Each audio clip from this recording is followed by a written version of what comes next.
In order to get a high score in the IELTS reading test, you need to understand its structure, the skills required, and have strategies to answer the different types of questions. In this video, I cover all the basic information you need to know. Here's an outline of what we'll be covering.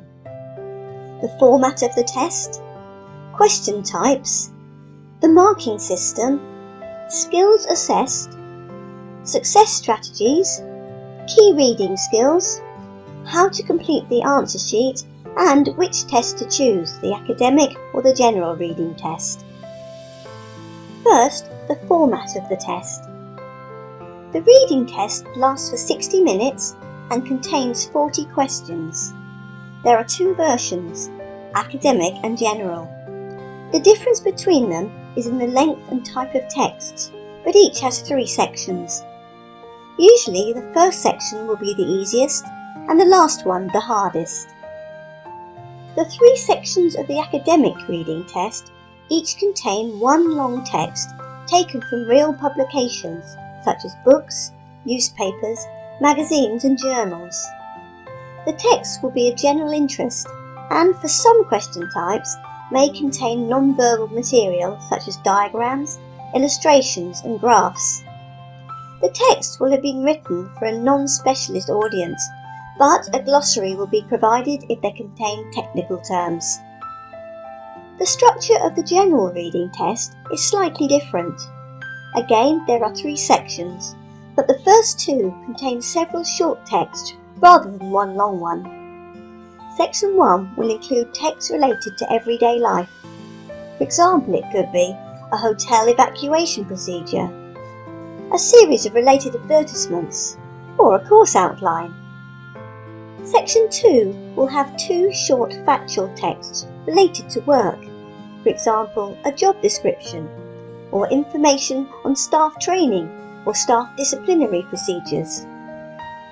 Section 3 will be one longer text of greater complexity, for example, a general interest text from a book, a newspaper, a magazine, or a company brochure or handbook. Many students are unsure as to which version of the test they should take, but it's really quite straightforward.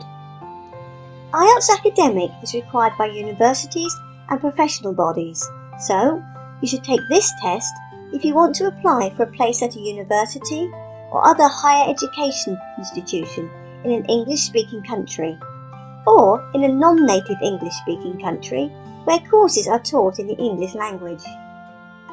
IELTS Academic is also generally preferred by professional bodies in English-speaking countries and required for registration. This is particularly the case in fields such as medicine, nursing, pharmacy, accounting, engineering, law and teaching. IELTS General, on the other hand, is for people wanting to work in or emigrate to the UK, Ireland, Australia, Canada or New Zealand. It's widely accepted for visas and employment applications, education at high school level, and non-academic training such as practical vocational courses. One of the most challenging aspects of the reading test is the variety of different types of questions. There are 12 in all. They're designed to test a wide range of reading skills. You won't get them all in your test, but do expect 3 or 4 types of questions from this list. You also need to understand how the marking system works.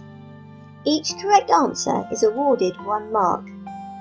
Your score out of 40, called your raw score, is converted to the corresponding IELTS band scale level using a conversion table.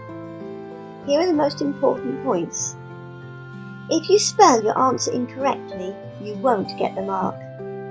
If you answer with the incorrect number of words, you won't get the mark, so be really careful here. The instructions will tell you the number of words to use, for example, no more than 2 words, or no more than 3 words and or a number.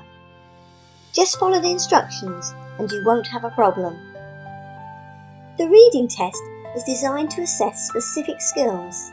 These are your ability to read for gist, that is general meaning, read for main ideas, read for detail, understand inferences and implied meaning, recognise writers' opinions, attitudes and purpose, and follow the development of an argument. Next, a quick word about completing the answer sheet. In the IELTS reading test, you will not be given extra time at the end to transfer your answers to the answer sheet.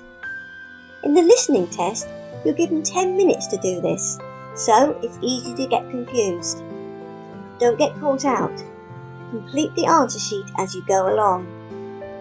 As I've already mentioned, you must fill in the answers exactly as instructed, or you will lose the mark. Finally, one more important point.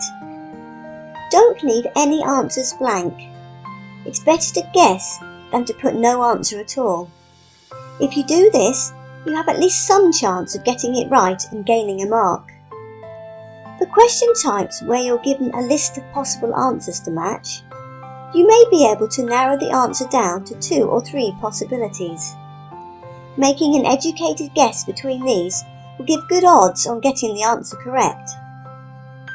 I hope you found this video helpful. I look forward to seeing you again soon. Thanks for watching. Bye for now.